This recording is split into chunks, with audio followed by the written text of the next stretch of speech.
यतो वेदवाचो विकुण्ठा मनोभिः सदा नेति नेतीति यत्ता गृह्णन्ति परब्रह्मरूपं चिदानन्दभूतं सदा तं गणेशं नमामो भजामः। दौर्भिर्युक्ता चतुर्भिः स्फटिकमणिमयीमक्षमालां दधानां हस्तेनैकेन पद्मं सितमपि च शुकं पुस्तकं चापरेण भासा कुन्देन्दुशङ्खः स्फटिकमणिनिभा भासमाना समाना सा मे वाग्देयतेयं निवसतु वदने सर्वदा सुप्रसन्ना। ज्ञानानन्दमयं देवं निर्मलं स्फटिकाकृतिम् आधारं सर्वविद्यानां हयग्रीवमुपास्महे। अवधूतचिन्तन श्री गुरुदेव दत्त श्रीपाद श्री वल्लभ स्वामी महाराज की जय। सद्गुरुनाथ महाराज की जय। काषाय वस्त्रं करदण्डधारिणं कमण्डलं पद्मकरेण शङ्खं चक्रं गदाभूषितभूषणाढ्यं श्रीपादराजं शरणं प्रपद्ये। विचित्रपूरचा शंकर भट्टाच्या परीक्षेचा काळ संपला. शंकर भट्ट त्या तीनही परीक्षेमध्ये उत्तीर्ण झाले आणि पुढच्या प्रवासाला प्रारंभ केली. राजाने अत्यंत आदराने त्यांना निरोप दिलेला आहे. विचित्रपूर सोडलं आणि 3 दिवस प्रवास केला. मार्गात अन्न पाण्याची व्यवस्था ईश्वर कृपेने होत होती. भगवंतानी प्रत्येकाच्या अन्नाची व्यवस्था केलेली आहे. भोजनाच्छादने चिंता वृथा कुर्वन्ति वैष्णवाः सोयम विश्वंभरो देवो भक्तानां किमुपेक्षते. जेवण राहणं याची विनाकारण माणसं चिंता करतात. भगवंतानी सगळी व्यवस्था केली आहे, पण माणसाचा विश्वास असला पाहिजे ना. तर भगवंतावर पूर्ण विश्वास असेल तर भगवंत सगळी काळजी घेतो. पक्षा पदरी संचय कैचा चारा निववितयाला चिंता सर्वाची हरीला. पक्षी कधीही उद्या करता विचार करत नाहीत. परमात्मा चालवतो तरी पक्षाला रोजच्या रोज चारा मिळतो. पाषाणो जरी दर्दुर निपजे पाणी निववितयाला चिंता सर्वाची हरीला. पाषाणामध्ये बेडूक असतो आणि तो पाषाण फुटल्यानंतर आतून बेडूक निघतो, तिथे पाणी पण असतं. ते पाणी कोण पुरवठा केला? तर भगवंत सगळ्याची काळजी घेत असतो. म्हणून त्याचं नाव विश्वांभर आहे. विश्वाचं भरणपोषण करणारा तो विश्वांभर आहे. फक्त भगवंतावर दृढ विश्वास ठेवायचा. भगवंतांनी अन्न पाण्याची व्यवस्था केलेली आहे. आणि असा प्रवास करता करता शंकर भट्ट हे अग्रहारपूरला पोहोचले. अग्रहार असा एक शब्द आहे की पूर्वीच्या काळामध्ये वेद पठण करणारी ब्राह्मण मंडळी, शिकणारी आणि शिकवणारी या दोघांनाही एकत्र असं ठेवायचं. आणि त्या गावामध्ये दुसरं कोणीच नसायचं. केवळ वेदपाठी ब्राह्मण आणि विद्यार्थी, आणि त्यांचं कर्तव्य म्हणजे वेद शिकवणे. अशी जी वसाहत निर्माण राजांनी करायची त्याला अग्रहार शब्द आहे. आणखी दक्षिणेकडे अग्रहाराची पद्धत काही ठिकाणी आहे. ते अग्रहारपूरला पोहोचले आणि जात असताना एका घरामध्ये काहीतरी कोलाहल ऐकू आला आणि शंकरभट थांबले. ते घर होतं ब्राह्मणाचं. आता ब्राह्मणाचं कर्तव्य भिक्षा आहे. भिक्षा मुळी पाहता ब्राह्मणाची, भिक्षा नसता होत असे सर्व चीची. समर्थांनी भिक्षेच्या माध्यमातून जगाचं अवलोकन केलंय. भिक्षा एक निमित्त आहे, परंतु समाजाचं अवलोकन करण्याकरता फार सोपा उपाय.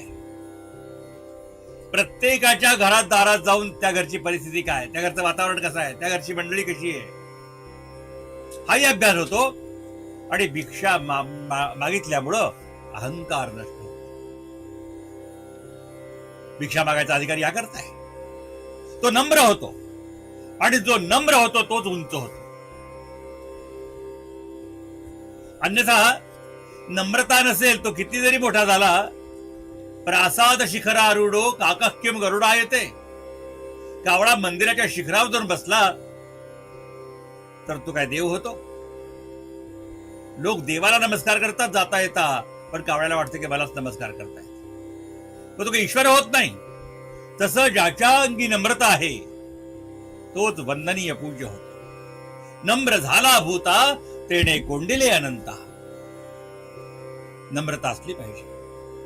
विद्या ददाति विनयम विनयात याति पात्रताम पात्रत्वात धर्म आपनोति धनात धर्म ततः सुखम. म्हणून यांनी भिक्षा मागितली. ओम भवती भिक्षां देहि. आता घरामध्ये वाद चालू होते. अत्यंत क्रोधायमान अशी पत्नी समोर आली आणि ती म्हणाली, जा भात नाही लात नाही, काही मिळणार नाही तुला इथे.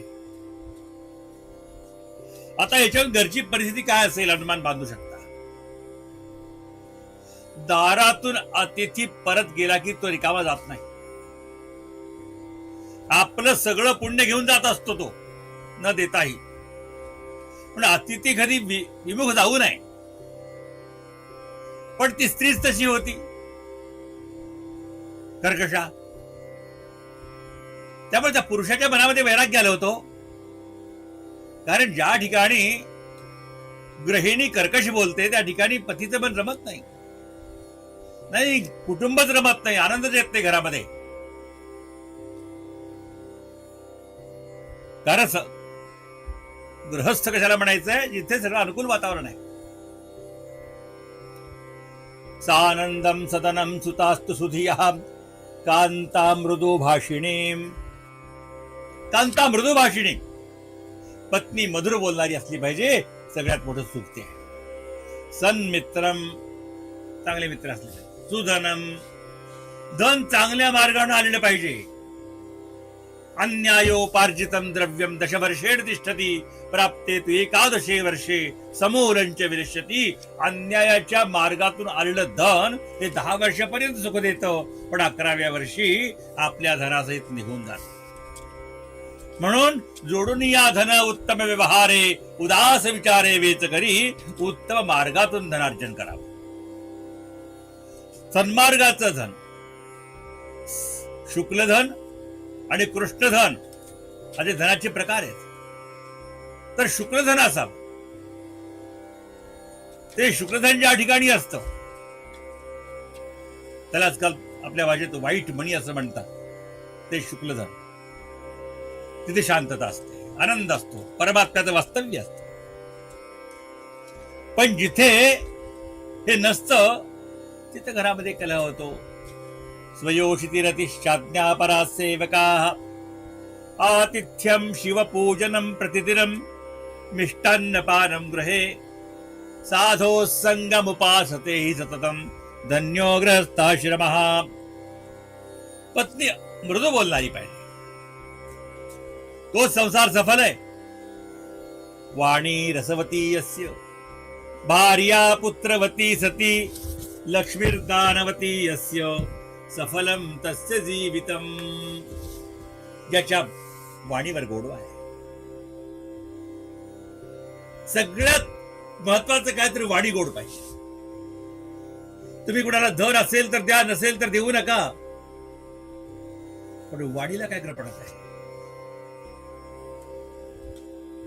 वाणीने दोन्ही गोष्टी बोलता येतात. राग आला तरी समोरच्या व्यक्तीला तू मूर्ख आहेस असं म्हटल्यापेक्षा बाबा रे हे काम शहाण्याचं नाहीये, म्हणजे अर्थ तोच झाला. परंतु शब्दप्रयोग कसा करावा आणि वाणी कशी मधुर असावी. वाणी मधुर. कोयल काको देत है कागा काकोले. कोकिळा कोणाला काय देते, कावळा कोणाचं काय घेऊन जातो, पण मीठी बात कराय के जग अपना करले. कोकिळा गोड बोलून जगाला आपलंसं करून घेते, तशी माणसाने मधुर बोलावं, हे सुद्धा पूर्वपुण्यात पाहिजे. नाहीतर माणसं सहज उत्तर देत नाहीत. कुणाला विचारलं काय तुमचं नाव, सांगणार नाहीत.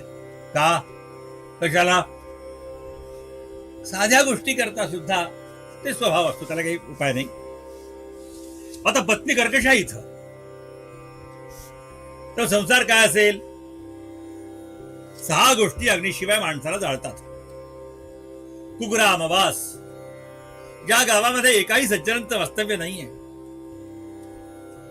कुलहीन सेवा, नीच लोकांची सेवा करण्याचा प्रसंग येणं. कुभोजनम, जे खाऊ नये तर खाण्याचा प्रसंग येणं, कदन्न खाण्याचा प्रसंग येणं. क्रोधमुखीच भार्या, पत्नी क्रोधमुखी. मूर्खश्च पुत्रो, पुत्र मूर्ख असणं. आणि विधवाच कन्या, आपल्या समोर आपली मुलगी विधवा होणं. विनाशट प्रदहंती कायम, आपल्या समोर विधवा कन्या असणं. या गोष्टी 6 गोष्टी अग्नीशिवाय माणसाला जाळत असतात. त्यात क्रोधमुखीच भार्या, अशा लोकांनी काय करावं? शास्त्रात सांगितलेलं आहे, माता यस्य गृहे नास्ती भार्या निष्ठुर भाषिणी. अरण्यम तेन गंतव्यम यथारण्यम तथा ग्रहम. त्यांनी अरण्यवास केलेलं चांगलं, कारण सुखाने तिथे तरी राहता येईल. जीवनामध्ये 6 गोष्टी सुख मानलेलं आहे. 6 प्रकारची सुख आहेत. अर्थागमो नित्यमरोगिताचो, प्रियाच भार्या प्रियवादिनीचो, वश्यश्च पुत्रोऽर्थकरी च विद्या, षड्जीव लोके सुखानि सन्ति. अर्थाची प्राप्ती, न्यायोपार्जित मार्गाने अर्थाची प्राप्ती होते, एक सुख. दुसरं नित्यम आरोग्यताचं, आरोग्य उत्तम असणे, आलेल्या संपत्तीचा लाभ घेण्याचं सामर्थ्य शरीरामध्ये असणे. प्रियाच भार्या, प्रिय असणारी भार्या, आवडती अशी पत्नी, आणि आवडती असून सुद्धा त्यामध्ये प्रियवादिनीचं, गोड बोलणारी पाहिजे. गोड बोलणारी पाहिजे, मधुर भाषेची पाहिजे. वश्यश्च पुत्रो, पुत्र अनुकूल पाहिजेत, वश्य पाहिजेत. पित्याची आज्ञा पालन करणारे, पित्याला प्रिय असं कर्म करणारे. कारण प्रीणात यस् सुचरितैः पितरंच पुत्रो, आपल्या सद्गुणांनी आपल्या माता पित्याला जो आनंद देतो तोच पुत्र आहे खरा. जीवतो वाक्य करणात, मृता हे भूरी भोजनात, आणि गयायाम पिंडदानाच त्रिभिः पुत्रस्य पुत्रता. जिवंत आहे तोपर्यंत माता पित्यांना आनंद देणारा, त्यांच्या इच्छा पूर्ण करणारा, त्यांना गोड बोलणारा, त्याची सेवा करणारा. मृता हे भूरी भोजनात, त्यांच्या मृतदिवशी श्राद्धादी कर्म करणारा. आणि आयुष्यामध्ये एकदा गयेला जाऊन पिंडदान करणारा. या 3 गुणामुळं तिचं पुत्रत्व सिद्ध होत. त्याला पुत्र म्हणायचंय, नाहीतरी काय थोडी श्वान सुकुरे बापुडी कुणाला होत नाहीत. श्वान सुकुरालाही होतात, परंतु पुत्र प्रीणात यस् सुचरितैः पितरंच पुत्रो, आपल्या सद्गुणांनी आपल्या माता पित्याला जो आनंद देतो तो पुत्र आहे. अर्थकरी जी विद्या, आणि आमची जी विद्या आहे त्यापासून आम्हाला लाभ होतो. जे शिक्षण घेतलं त्या शिक्षणाच्या माध्यमातून आम्हाला द्रव्यार्जन झालं पाहिजे. वेद शिकला असेल तर वेदमार्गाने धनार्जन व्हायला पाहिजे. कुठल्या अन्य विषयाचा अभ्यास केला असेल तर त्याच क्षेत्रातलं त्याला उद्योग मिळून त्यातून धनार्जन पाहिजे. तर षड्जीव लोकेषु सुखानि सन्ति, हे शास्त्राने 6 प्रकारचे सुख सांगितलेले आहेत. त्याच्यावर अनेकांनी हिंदीमध्ये अनुवाद केले, 6चे 7 वगैरे केलेत, पण 6 प्रकारची सुख सांगितलेली आहेत. पहिला सुख निरोगी काया. पहिला सुख निरोगी काया. और सगळं वैभव खूप आहे, पण आनंद घेता येत नाही. काय वैभवाचा काय लाभ आहे?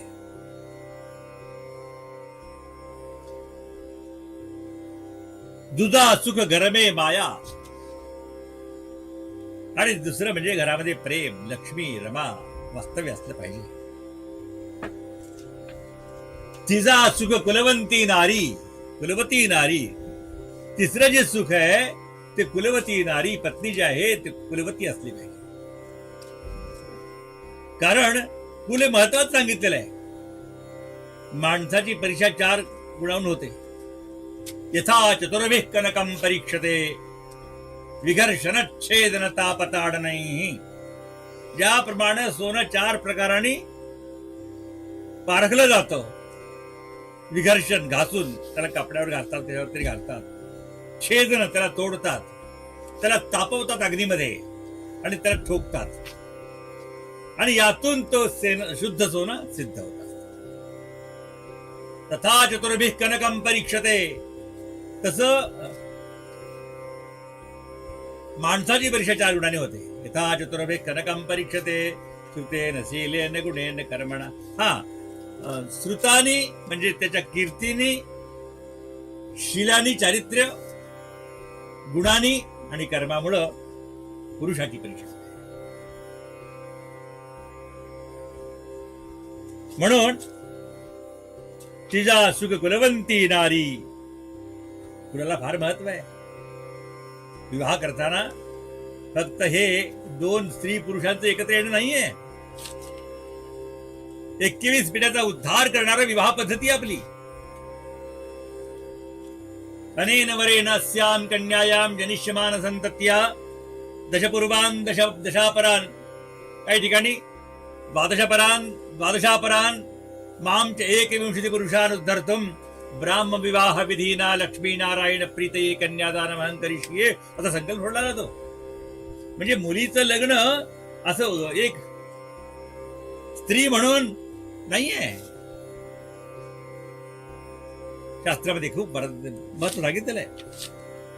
चौथा सुख पुत्र आज्ञाकारी. चौथं सुख काय असेल तर पुत्र आज्ञाकारी असावा. पंचम सुख स्वघर निवासा. 5वं सुख आपल्या घरामध्ये वास्तव्य असावं, भाड्याच्या घरात नाही आहे. मग यावर्षी इथे, पुढच्या वर्षी काम करा म्हटले की मग चाललं बिराड घेऊन दुसरीकडं. आपल्या घरामध्ये जेवढं असेल तेवढं आपल्या घरामध्ये वास्तव्य, एक मनाला समाधान देणारी गोष्ट आहे. आणि 6वा सुख राज हो पासा. आणि आपल्याजवळ सत्ता असावी. अशा प्रकारची सुख सांगितलेली आहेत. म्हणून पत्नी अनुकूल असली पाहिजे. आता ती बाहेर आल्यावर ना भात ना लात, काय परिस्थिती असेल घरची. सा भार्या या शुचिर्दक्षा, सा भार्या या पतिव्रता, सा भार्या या पतिप्राणा, सा भार्या प्रियवादिनी. हे लक्षणं सांगितलेली आहेत. आणि पत्नीसारखा मित्र नाही. विद्यामित्र प्रवासेषु भार्यामित्र गृहेषु च. प्रवासामध्ये विद्या ही मित्र असते आणि घरी पत्नी ही मित्र असते.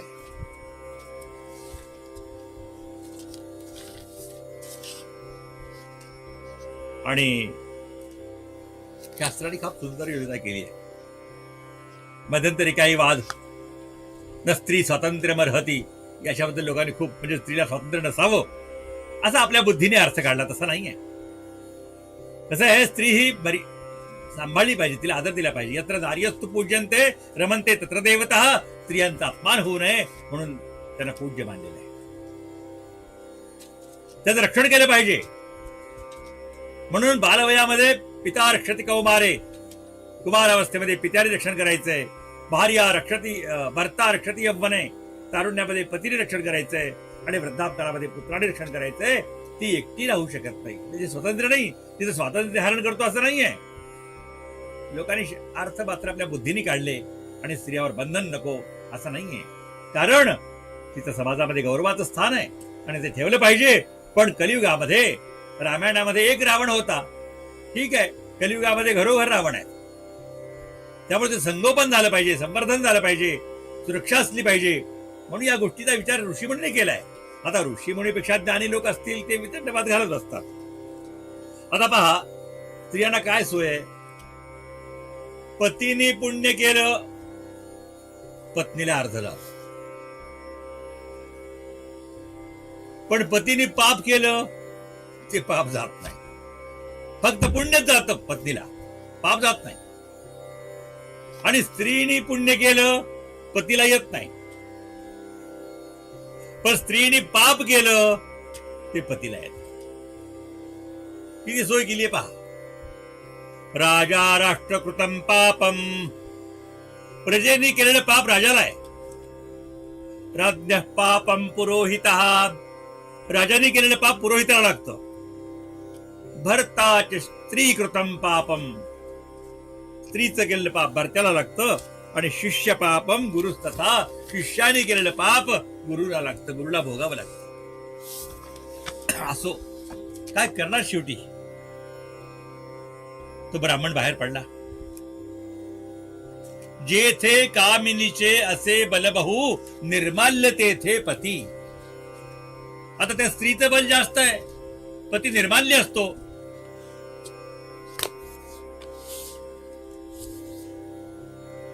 तो ब्राह्मण बाहेर आला आणि हे दोघे भेटले. वार्ता विनिमय झाला की कुठे निघालात, काय निघालात. आता भूक लागली होती, शंकर भट्टाने लागली होती, आणि त्या ग्रस्ताला, ज्या ब्राह्मण तो घरात बाहेर पडला, त्यालाही लागली होती. ते म्हणाले, चला मी आपल्या बरोबर येतो, आपण भिक्षा मागूत या. शंकर भट्ट म्हणाले, समस्त जीवाला अन्न पाणी पुरवणारा परमात्मा आहे. आपण समोरच्या झाडाखाली बसू, त्या पिंपळाच्या, आणि चिंतन करू. आता त्यांनी भिक्षा मागूत या शब्द प्रयोग केला. ते म्हणाले, सर्वांचा भरता, भरण पोषण करणारा भरता तो परमात्मा आहे. आपण त्याचं चिंतन करूया, भगवंताचं चिंतन करूया. म्हणून ते पिंपळाच्या झाडाखाली बसले आणि भगवंताचं चिंतन करतायत. आता भगवंताचं चिंतन केलं म्हणजे काय नाही केलं त्यांनी? काय नवे केले एका चिंतिता विठ्ठले. त्या परमात्म्याचं चिंतन केलं की सगळं केलं. हो, काय नवे केले, काय केलं नाही. भगवंताचं स्मरण केलं, यज्ञ यागादी सगळ्या प्रक्रिया, सगळ्या तीर्थयात्रा सगळ्या घडल्या. भगवंताच्या नावामध्ये एवढं सामर्थ्य आहे. म्हणून चिंता करण्यापेक्षा चिंतन करावं, भगवंताचं चिंतन सदैव करावं.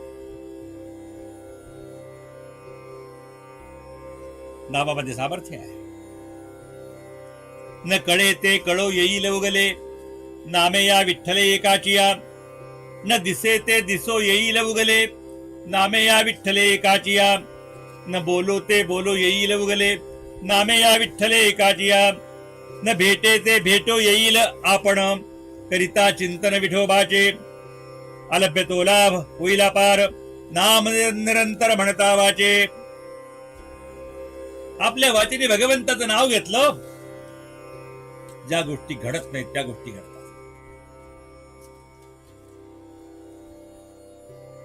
म्हणून संतांच्या सान्निध्यातून या गोष्टी शिकल्या पाहिजेत. अहो, नावाच्या बळावर काय नाही झालं आजकाल. गोरवा कुंभाराचं मूल परत आलेलं, ज्ञानेश्वर महाराजांनी भिंत चालवली.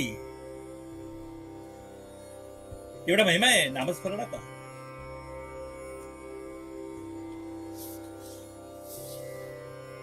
आणि प्रवास सुरू झालेला यांचा, भगवंताचं नाव घेत घेत प्रवास करतात.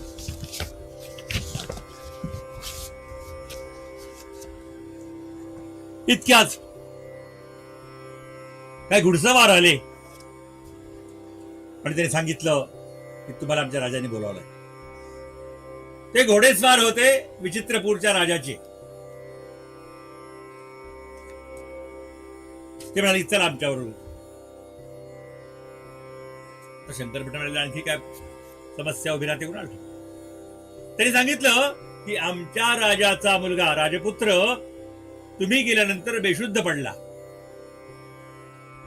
आणि मग राजवैद्यांना बोलावलं, काय झालं काय नाही काही कळेपर्यंत, राजवैद्य येईपर्यंत तो शुद्धीवर आला आणि त्यांनी श्रीपादराजम शरणम प्रपद्ये असं म्हटलं, आणि तो जिवंत झाला. आणि तो चांगला बोलायला लागला, त्याला बोलता येत नव्हतं. चला आता शंकर भट्ट म्हणाले मी एकटा नाही येणार, माझ्याबरोबर हे ग्रहस्थ आहेत, त्यांनाही बरोबर नेणार असाल तर येतो. आपल्या बरोबर जे लोक आले आहेत त्यांना सोबत सोडायचे नसते कधीच. एक मराठीमध्ये म्हण आहे, भात सोडावा पण साथ सोडू नये. भगवंताचा काय संकल्प असतो माहिती नाही, तो आपल्यावर अवलंबून आलेला आहे ना, त्याला सोडून जायचं नाही. पण शंकर भट म्हणतात त्याला घेणार असाल तर मी येतो. त्यांनी संमती दिली आणि दोघांना घोड्यावर बसवलं आणि हे विचित्रपूरला परत गेले. आता विचित्रपुरामध्ये प्रवेश केल्यानंतर लोक आश्चर्याने पाहतात यांच्याकडं. यांना कारण माहिती नाही काय झालं, ते काय घटना घडली होती ते त्यांनी फक्त बोलावलंय आणि सगळे लोक आश्चर्याने पाहतात. आणि दरबारमध्ये पोहोचले, राजाने उत्तम स्वागत केले. भगवंताची भक्ती करताना सगळं वैभव आपोआप प्राप्त होत असतं. उपासनेचा मोठा आश्रयो, उपासने विन निराश्रयो, उदंड केले तरी जयो प्राप्त नाही. माणसाचा पराक्रम असावा, प्रयत्न असावेत,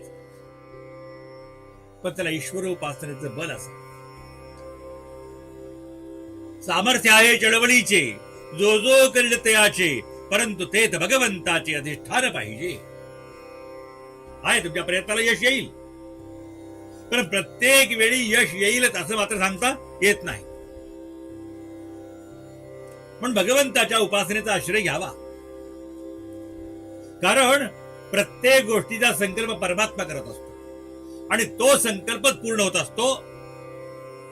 आमचा संकल्प पूर्ण होतो असं नाहीये.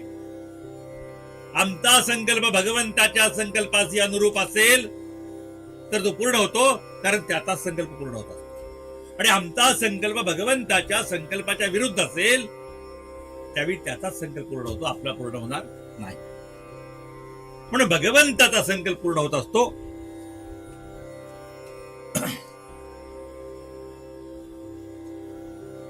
त्या मुलांनी सांगितलं शुद्धीवर आल्यावर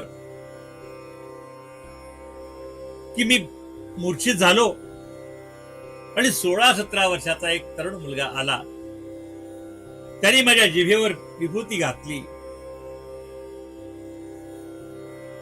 आणि मला वाचा आली, मला बोलता यायला.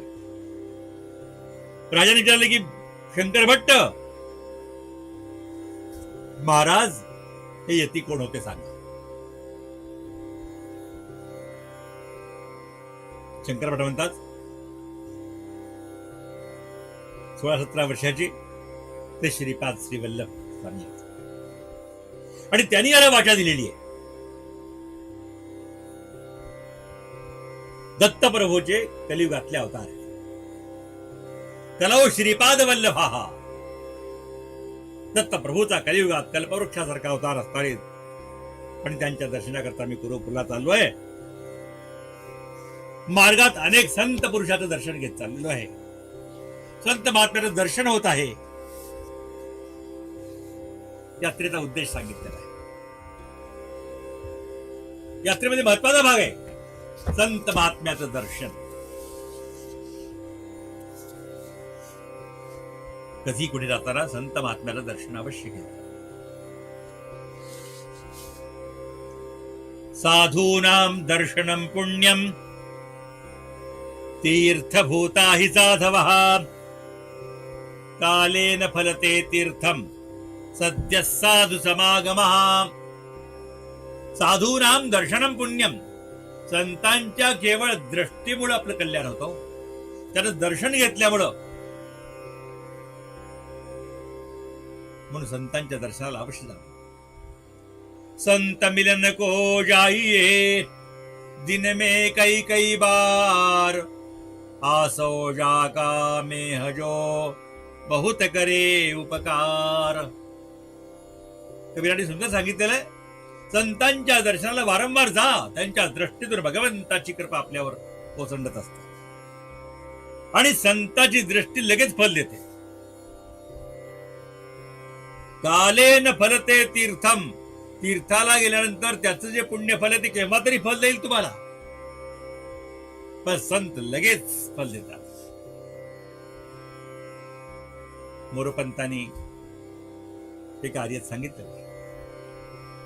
मोरोपंत वामन पंडित हे समान काळातले, ते मराठी भाषेला वरदान लावलेले. खरंच सांगतो, मला मराठी येते हे त्यांनीच म्हणावं की ज्यांनी मोरोपंत आणि वामन पंडित अभ्यास केलेला आहे. मोरोपंत, वामन पंडित, ज्ञानेश्वर आणि तुकाराम यांच्या वाङ्मयाचा अभ्यास ज्यांचा झालेला आहे त्यांनीच मराठी येते. श्लोक वामनाचा किंवा आर्या मयूरपंताची, ओवी ज्ञानेशाची, अभंगवाणी प्रसिद्ध तुकयांची, हे 4 ग्रंथांचा अभ्यास ज्यांनी केलेला आहे त्यांना मराठी येते. वामन पंडिताबद्दल काल प्रसंग सांगितलेला, जेवढा आवश्यक तेवढा सांगितला, पण अनेकांच्या मनात शंका, पुढे काय झालं वामन पंडिताचं. वामन पंडितांनी जेव्हा ब्रह्मराक्षसाचं वचन ऐकलं, श्रोते विचक्षण आहेत, मी पाहण्याकरता मुद्दाम सोडून दिलं होतं की श्रोते ऐकत आहेत तर सहज सोडून देत आहेत, पण बऱ्याच श्रोत्यांनी प्रश्न केला की पुढे वामन पंडितांचं काय झालं.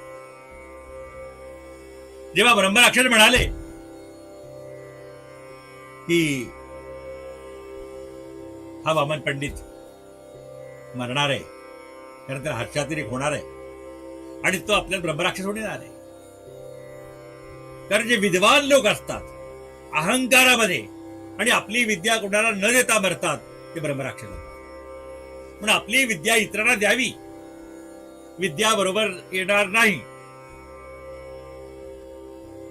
असे म्हणजे दीक्षित होऊन गेले काशीला, त्याच्याकडून व्याकरणाचा फार मोठा अभ्यास होता, ते पण तरी ब्रह्मराक्षस झाले होते. तरी वामन पंडितांनी ऐकलं की आपण जिंकलो तर करणार. वामन पंडित गेले, गंगेत स्नान केलं, परत आले आणि दरबार भरलेला आहे. सगळ्या विद्वानांच्या चेहऱ्यावर भय आहे. वामन पंडिताला जिंकायचं सामान्य गोष्ट नाहीये. वामन पंडिताला प्रवेश होता, सगळे आसनावून उठले, हात जोडले, नमस्कार केला. वामन पंडित गेले, त्याने आपल्या खांद्यावर चोपर्ण काढलं, सभेच्या पुढे टाकलं आणि साष्टांग नमस्कार घातला आणि म्हणाले, मी हारलो. का तर मी जिंकलो म्हटलं की मरणार आणि ब्रह्मराक्षस होणार. त्यापेक्षा वामन पंडितांनी तिथे शरणागती पत्करली. असे वामन पंडित खूप मोठे, त्यांचं वाङ्मय वाचण्यासारखं आहे. म्हणजे मोरोपंत, त्यांचे वाङ्मय खूप वाचण्यासारखं आहे. मराठी भाषेला लांबूत असणारी मंडळी देती फळ बहु दिवसा, देवशिला काष्ठमृणमय प्रणता, तीर्थे सर्व हितैषी, संतची फळती नमोस्तु ते म्हणता. देती फळ बहु दिवसा, देवशिला काष्ठमृणमय प्रणता. देव, देवाच्या मूर्ती, लाकडाच्या मूर्ती याला नमस्कार केला तर बहुदिवसा, बरेच दिवसानंतर फल देतील. पण तीर्थे सर्व हितैषी, तीर्थ सुद्धा तसेच फल देतील. संताची फळती नमोस्तु ते म्हणता. पण संत नमस्कार म्हटल्याबरोबर फळ देतात. पण संतांचा महिमा हा सांगितलेला आहे. संतांसारखं मृदू हृदय कोणाचं नाहीये. लोक म्हणतात नवनीतासारखं हृदय, संत हृदय नवनीत समाना. पण तुलसीदास म्हणतात नाहीये. अहो, ते नवनीत त्याला ताप झाल्यानंतर विरघळतो. त्याला जर जेव्हा उष्णतेवर ठेवतो ना, जेव्हा त्याला त्रास होतो तेव्हा ते वितळतं. पण संत आपल्या त्रासाने नाही, दुसऱ्याच्या त्रासाने वितळतात. नवनीत स्वतःला त्रास होतो तेव्हा ते वितळत असतं. पण संत संत हृदय नवनीत सबाना, कहा कविंद पर कहे न जाना, निज परताप द्रवही नवनीता, पर दुःख द्रवही संत सुपुनीता. आणि संताला काही लागत नाही खरं पाहता. संताला काही फार द्यावं लागतं काय? ओ शंभो शुभ्रार्क पुष्पेण, शंकराला शुभ्रार्क पुष्पार्क पुष्प व्हायला पाहिजे. चंद्रमा वस्त्रतंतुना, चंद्राला प्रत्येक महिन्याच्या शुक्ल पक्षाच्या द्वितीयेला आपल्या वस्त्राची दशा व्हायची असते. तो संतुष्ट होत असतो. अच्युत स्मृतिमात्रेण, अच्युत स्मरण केल्यामुळे प्रसन्न होतो. आणि साधवो करसंपुट, हा संतांना केवळ हात जोडले की ते प्रसन्न होत असतात. म्हणून संत संगती नेहमी ठेवावी. संत चरण रज लागता सहज, वासनेचे बीज जळून जाय. पण संतांचा संग हा अनेक जन्माच्या सुकृताने प्राप्त होत असतो. आपलं भाग्य असेल तर आपली दृढ श्रद्धा होते, आपला विश्वास बसतो संतांच्या चरणी. अन्यथा हे असे आणि ते तसे. भाग्योदयेन बहुजन्म समार्जितेन, अनेक जन्माचं सुकृत जागृत असेल आणि आपलं भाग्य जागृत झालं असेल, सत्संगमेव लभते पुरुषो यदा वै, तेव्हा त्या व्यक्तीला सत्संगाचा लाभ होत असतो. अशा प्रकारे त्यांचा प्रवास हा चालू आहे. आणि प्रवास करता करता ते पळणी क्षेत्राला गेले आहेत. संत संगतीचा महिमा खूप सांगितलेला आहे. सदा संतापाशी जावे, त्यांचे जवळी बैसावे, त्यांच्या जवळ बसावं. त्यांनी काही नाही सांगितलं तरी ते जे सहज बोलतात, सहज बोलणे हाची उपदेश, ते सहज बोलतात, त्यांचा उपदेश होत असतो. असो अशा प्रकारे शंकर भट्ट आणि त्यांच्याबरोबर असलेले गृहस्थ हे पुढे निघाले.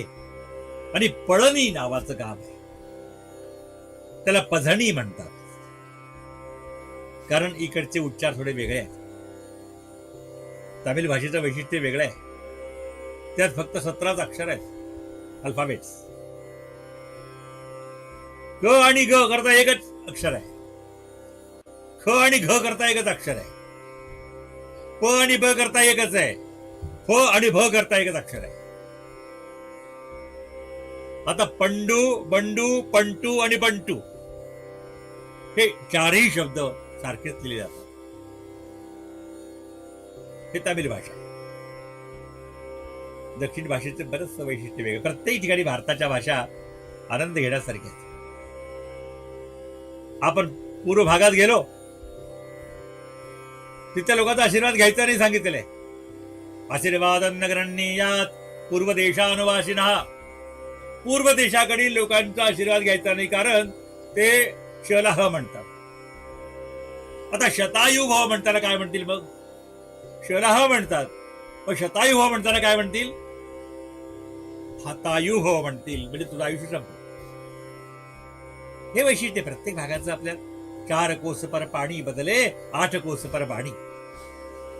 अच्छा, या पळणी क्षेत्रामध्ये हे पळणी क्षेत्र कुठे आहे? दिंडुक्कल जिल्ह्यामध्ये हे शहर आहे. कोइंबतूर, जगाला माहित असलेलं कोइंबतूर पासून आग्नेय दिशेला हे 100 किलोमीटरवर आहे. मदुराईच्या वायव्येला 100 किलोमीटरवर आहे. आणि कोडेकनाल पासून 67 किलोमीटरवर एक गाव आहे. तिथे मुरुगन मंदिर पाहण्यासारखं आहे. मुरुगन म्हणजे कार्तिक स्वामी, कुमार स्वामी, सुब्रमण्यम आणि मुरुगन अशा नावाने कार्तिक स्वामीला संबोधन केलं जातं. तर हे मुरुगन मंदिर आहे. आणि त्या मंदिराचं दर्शन घेतलेलं आहे.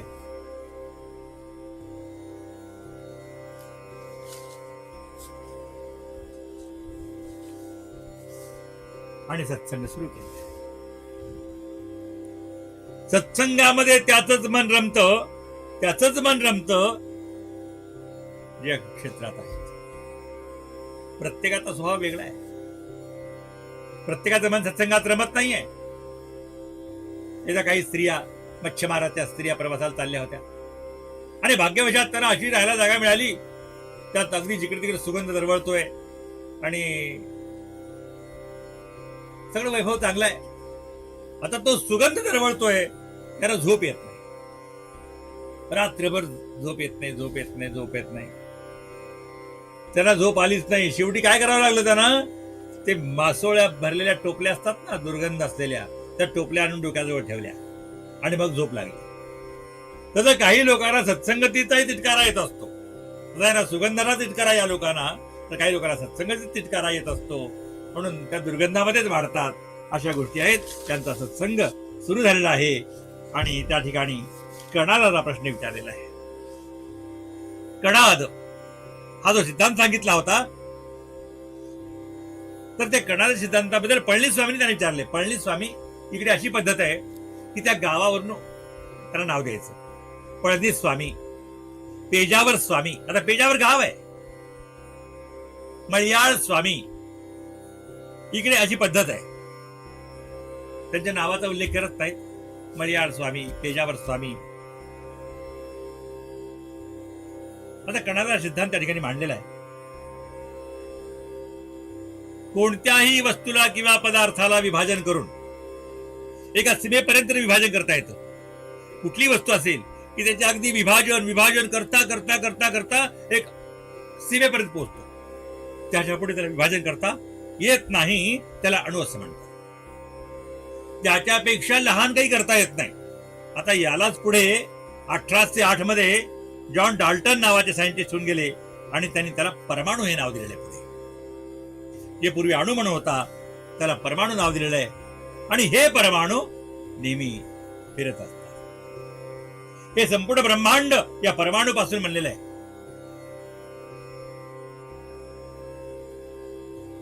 प्रत्येक पदार्थाच्या भोवती याची स्पंदनं, इलेक्ट्रॉन, प्रोटॉन आणि न्यूट्रॉन हे फिरत असतात.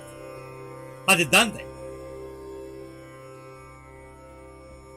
चलम चित्तम चलम वित्तम चले जीवित यौवने चलाचलमिदं सर्वं कीर्तिर्यस्य सजीवती. आता या जगामध्ये सगळं काही चल आहे, काही स्थिर नाहीये. जसे प्रत्येक पदार्थाच्या भोवती त्याची कण जे फिरत असतात, तसा संसार सुद्धा असा फिरत राहतो. काही स्थिर नाहीये. न सूर्य स्थिर आहे, न पृथ्वी स्थिर आहे. सिद्धांत होते पूर्वीचे की सूर्य स्थिर आहे, पृथ्वी फिरते. त्याला गॅलिलिओनी तो सिद्धांत खंडन केला. ते म्हणले पृथ्वी स्थिर नाहीये, पृथ्वी सूर्य स्थिर आहे आणि सूर्याभोवती पृथ्वी फिरते. नंतर तोही सिद्धांत बदललाय. आता सूर्य एका जागी स्थिर नाहीये. आकाशगंगेमध्ये, गॅलेक्सीमध्ये तोही फिरत असतो. सोलार सिस्टीम फिरत असते. असो,